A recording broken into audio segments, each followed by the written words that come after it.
Kubbra, thank you so much for joining us. Such a pleasure to be speaking with you today. Thank you so much, Kashika. It's a pleasure to join you and speak with you today as well. Thank you. Congratulations on Foundation. We are 4 episodes into the first season and it's already been renewed for the second one. And which is yes, ma'am. What sort of feedback are you getting for your character, for the show as a whole, and how does it feel now that all your hard work is out in the world?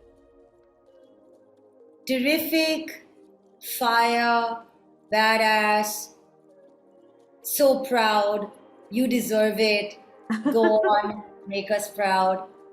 That's what I've been receiving and it's humbling. But your entry happens in the 3rd episode and it's all kinds of fierce and badass. And even though your previous roles have also been very badass and you've done quite strong characters, this is a different kind, with the armor and with the scar and the makeup and everything. How did you prepare yourself for this role and how did you get into the psyche of such a dark character? Because otherwise you seem like such a ball of sunshine in real life. What a lovely question. Honest to God, I'm happy to be ending this day with your interview. Because before Farah happened to me, I had never lifted my arm above my shoulder. Why would I have to? Because I have never punched anyone in my life. Right. So it's the first time I did stunts. It's the first time I learnt a new language. Almost learning English seemed or appeared to me as if I was learning a new language, speaking in English itself. Because of the accent? No, actually I didn't have an accent. When you hear the show, when you hear me in the show, I don't have an accent. I speak like myself. And thankfully I was able to, I had enough time to, polish the vocabulary, polish the enunciation, polish the pronunciation that came along with it. And it was a great journey from going, so I had to remind myself that I am a ball of sunshine. Right. Because I would say these lines and I would be like, I hate myself. And then I had to make myself realize I am not that person. Right. I'm playing that person. And I have to forget about that person, go back home, cook that dinner, watch Schitt's Creek. I used to watch a lot of Schitt's Creek at that point. And remind myself that there was goodness in the world. But you were in Ireland for all these months and you were away from your home and your family, especially in the middle of a pandemic where anyway you want to be close to your people and you want to keep checking in on them. So how did you cope with that? So what I started doing is when I would miss people, I wouldn't waste a minute. I would immediately send them a message and say, I love you.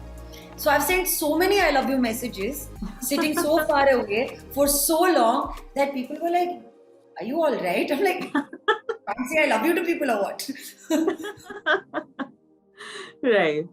But when you work in a Hollywood project like this, in an international project, I'm sure you would, it was very difficult very different from working in India. So did you pick up things from your co-stars or your directors that you feel you will now forever carry with you in terms of your work ethic? Work ethics, be on time. Respect for learning your lines. Respect for remembering your lines.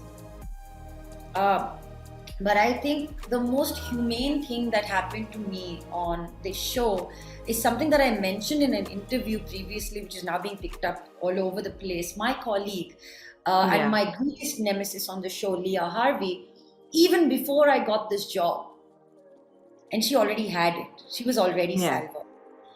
She reached out to me on Instagram into my DMs and she texted me to ask me if I needed help with the lines. Yeah. And then she ran lines with you. Yeah. I read it. And I was just amazed because it's never happened to me back at home. Right. And we're cut out of the same fabric because we're all human beings. Yeah. So if there is something that I will make sure that I will forward in my life, it would be this kind of compassion. What a lovely thing. Yeah. Thank you. Yeah.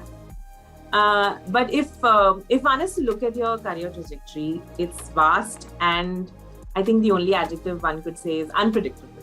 It has names like Ready, and Sultan, and then also Dolly Kitty, Sacred Games, and now Foundation. So is this by design? Are you actively hustling to find the most diverse, interesting projects, or are you not a planner when it comes to your career? I think it's a bit of both.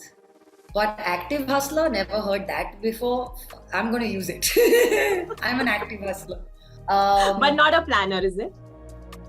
I think planning is for idiots. Yeah. I mean, how much we planned, and then what happened? 2020, That's 21, we were sitting at home. That's true. And the most unpredictable things happened to us while we were sitting at home. We were losing people who are separated by 1 degree. You know, I've been very blessed because I've had way too many second chances in my life. Why do you say that? Foundation, I was called, I went in for my second test and they said, you botched it, can you come back again? Oh.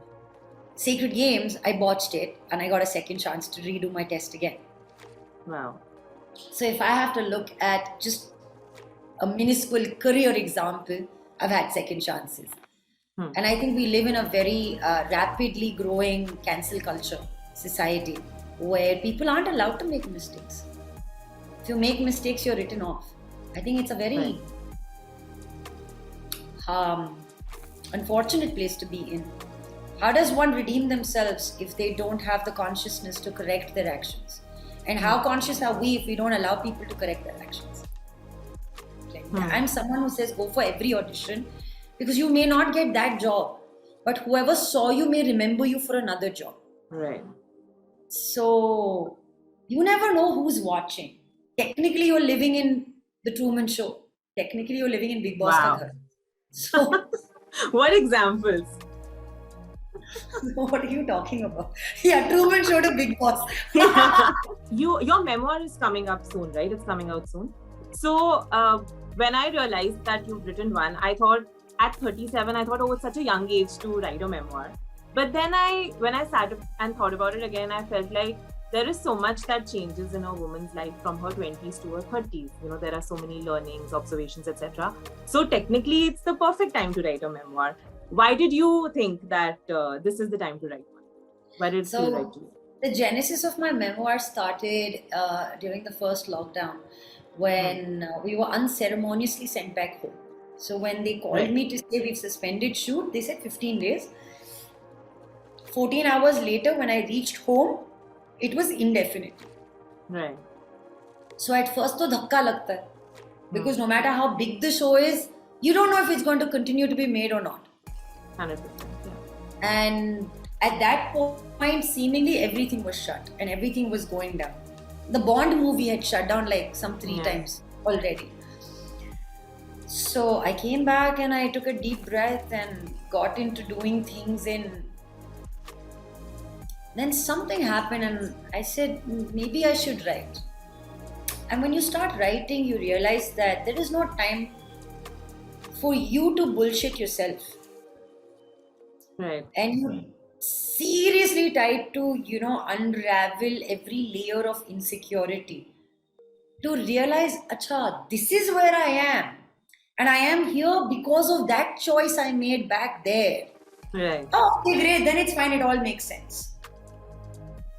And I know lots of people, including me before I wrote the memoir, you don't really sit and look back and say, oh, these are the choices I made. That was impulsive, that wasn't, So just to put all these things, but at the same time, more than just learnings, I think it's been a journey of remembering and recollecting the wonderful things that people have told me and have allowed me to walk this path fearlessly with this. And I think that was the journey of the memoir.